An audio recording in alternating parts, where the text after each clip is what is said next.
పేరు ప్రతి ఒక్కరి ఐడెంటిటీ పుట్టగానే ఎవరికైనా ముందుగా పెట్టేది పేరే.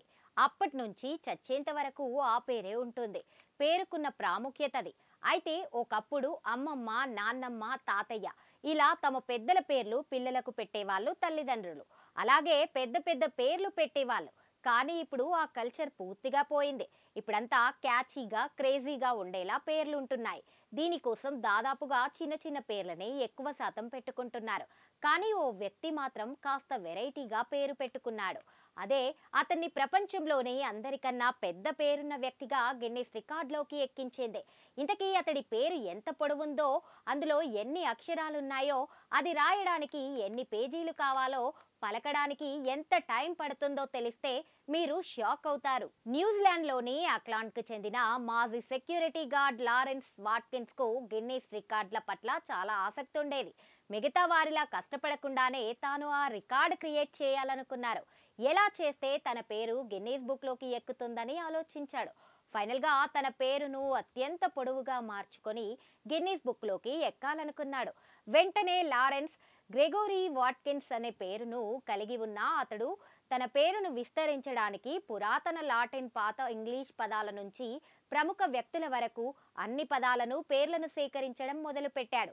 వాటన్నింటినీ సేకరించి ఒక అర్థవంతమైన పేరుగా తయారు చేసుకునేందుకు ప్రయత్నించాడు. దీనికోసం అతడు కొన్ని నెలల తరబడి కష్టపడాల్సి వచ్చింది. చివరికి ఈ పేరులో బాసిల్ బ్రష్ అనే నక్క తోలు బొమ్మ 1984 ఒలింపిక్ జిమ్నాస్ట్ మిచ్ గెలార్డ్ నుంచి ప్రేరణ పొందింది. గెలార్డ్ లాంటి విచిత్రమైన పదాలను కూడా చేర్చుకున్నాడు. మొత్తానికి 1990లో వాట్కిన్స్ పొడవైన పేరును తయారు చేసుకున్నాడు. పేరును మార్చుకోవడానికి అక్లాండ్ జిల్లా కోర్టుకి దరఖాస్తు చేసుకున్నాడు. న్యాయస్థానం ఆ పొడవు పేరుకు గ్రీన్ సిగ్నల్ ఇచ్చింది. కానీ రిజిస్టర్ జనరల్ ఆ నిర్ణయాన్ని సవాలు చేశారు.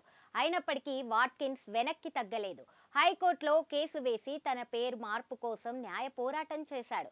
చివరికి విజయం సాధించాయి. అధికారికంగా పొడవైన వ్యక్తిగత పేరు కలిగిన వాట్కిన్స్ గుర్తింపు పొందాడు. వాట్కిన్స్ రాస్తే ఏకంగా 6 పేజీలు నిండుతాయి. ఆయన పేరును టైప్ చేసేందుకు టైప్ రైటర్లు నానా ఇబ్బందులు పడతారు. కొన్నిసార్లు టైపోగ్రాఫికల్ తప్పులు కూడా జరుగుతుంటాయి. ఇక ఇంత పొడవున్న ఆయన పేరు పలకడానికి ఏకంగా 20 నిమిషాలు పడతాయి. అయితే ప్రస్తుతం ఆస్ట్రేలియన్ పౌరుడిగా సిడ్నీలో నివసిస్తున్న వాట్కిన్స్ రోజువారీ జీవితానికి తన పేరును చిన్నగా మార్చుకున్నారు. కానీ అధికారిక పత్రాలపై పూర్తి వెర్షన్ ఉండేలా జాగ్రత్తలు తీసుకున్నాడు. అతడి బర్త్ సర్టిఫికేట్ ఏకంగా 7 పేజీలను కలిగి ఉంటుంది. పాస్పోర్ట్లో కూడా అతడి పొడవైన పేరుకు సరిపోయేలా అదనపు పేజీలు యాడ్ చేశారు. అతడి పూర్తి పేరుతో కొన్నిసార్లు ఇబ్బందులు కలిగినా ఆయన ఏనాడు తన పేరు విషయంలో వెనక్కి తగ్గలేదు వాట్కిన్స్. ఇక ప్రపంచంలోనే అతి పొడవైన పేరున్న జంతువుగా ఓ కుక్క పేరు గిన్నీస్ బుక్లో నమోదైంది. ముద్దుగా హుబేట్ అని పిలిచే ఆ కుక్క పూర్తి పేరులో మొత్తం 747 అక్షరాలున్నాయి. ఇది యుఎస్ఏలోని ఫిలాడెల్ఫియాలో ఉండేది. 24 అక్టోబర్ 1997న ఇది మరణించింది.